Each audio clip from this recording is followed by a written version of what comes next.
Welcome back to the Brennick Channel. Today we're talking about the Mississippi River flooding, Missouri River flooding, Arkansas River flooding that's coming to an end. Thank goodness.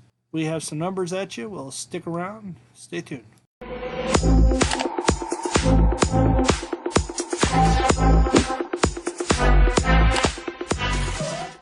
The 2019 river flooding along the Missouri, the Mississippi, the Arkansas River was one for the record books. Historic flood, not quite as bad as the Great Flood of 93, which I've stated before that I didn't think the flood of 93 was so great. Anyway, as the tale of the river goes, as I stated before in many other videos, it's all started in February when it was thundering in February. Old-time people that lived along the river years ago always stated that if it thundered in February, you could expect flooding by May.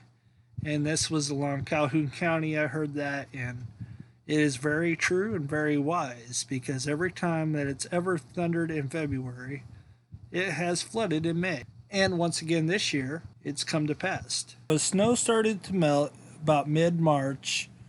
The Missouri tributes in Nebraska and South Dakota, Iowa, and Kansas.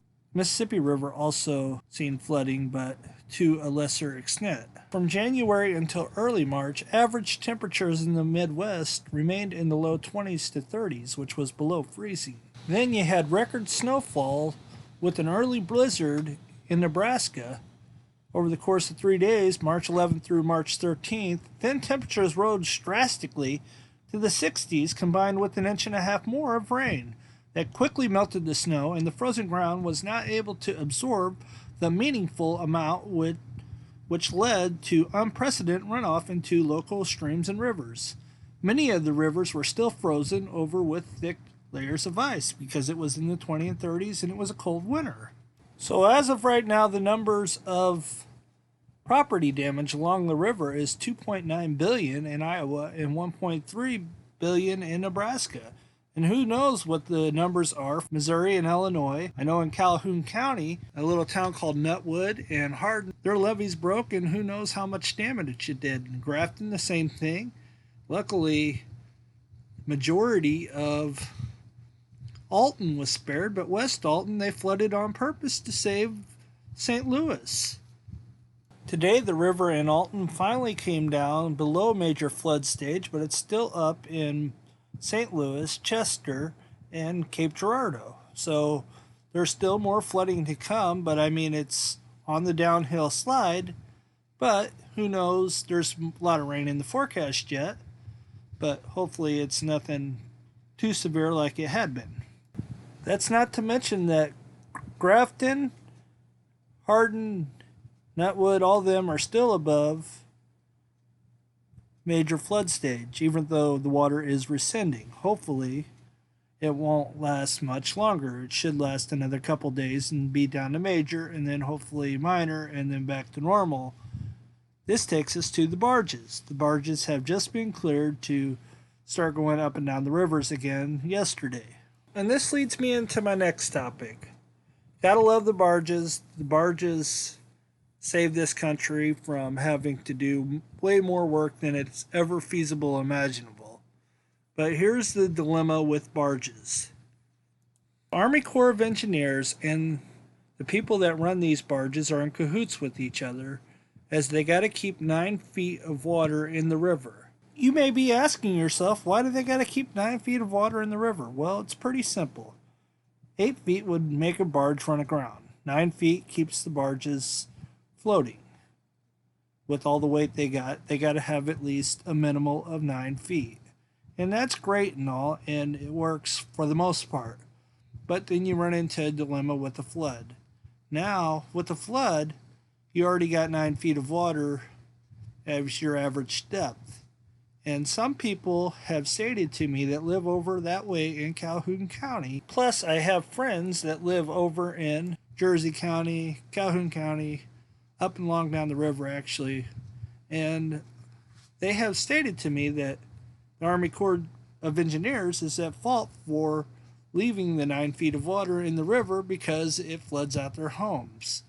There's two ways to look at it. I'm going to play their side, and then I'm going to play devil's advocate. Their side is saying Army Corps of Engineers has no business holding back any water. They should just let the river do its thing.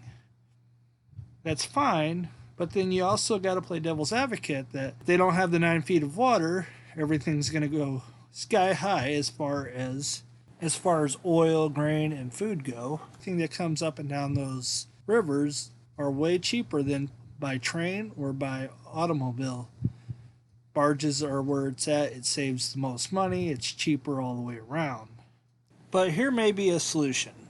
So you shut down the river anyway because the water comes way high because you had the 9 feet of water. If you're going to shut the river down because of high water, you ever think about possibly just opening up the gates way prior to when you know the flood's coming, when there's a snowpack way high, shutting the river down in the middle of winter instead of trying to continue to run the barges up and down the river, knowing that if you lower the river way low, then there'll be a place for the water to go. My thoughts, just a suggestion. As we go downriver to the Morganza spillway, even though they talked about opening it, they never did. And I'm not sure if they will. It doesn't look like at this time they'll have to, because the Arkansas River, they shut it down and it's back to green, and a lot of that had to do with the Keystone Dam that was running sky high, and they had to open it up because they got like 7 or 8 inches of rain in one day. Unprecedented numbers. Problem with dams, as many people in California know from Lake Orville, as I've been doing a lot of videos on that, is if you overtop a dam, that's never a good thing, even if it is quote unquote emergency spillway. You don't want to take that risk. It's never could end well because it could wash out a dam altogether. And that's what was going on at Keystone. It's what was going on at Gavin's Point. And Morganza could possibly still happen. I don't think it will, but a lot of silt's building up from other videos I've watched, and it's just a matter of time before the river will change course again, and man cannot win that battle, even though he will try his best to win the battle. If that makes any sense. Just to the final dam, the Bonnie Carrot Dam, and it's still spilling, saving New Orleans, as New Orleans been in the green the whole time, and just above that, Baton Rouge has been at a record amount of flood stage days for like over 150 days now, I do believe. I could be wrong on that, but I know it's pretty close, and it's a new record, the longest ever. But for whatever reason, they never opened up Morganza, but they did open up quite a few bays on the Bonnie Carrot spillway. So that's all I got for the 2019 flood, and in summary, let's just hope this doesn't happen for 100 years like they say. Is this a 100-year flood this time, they say, and I hope it never ever happens again. I'm going to leave a little bit of footage here at the end for you guys to watch, so stick around and see some of the best stuff that I've taken and some of the other stuff that YouTubers have taken, and much love. Be safe. God bless you all, and we'll see you next time on the Brennick Channel. Peace.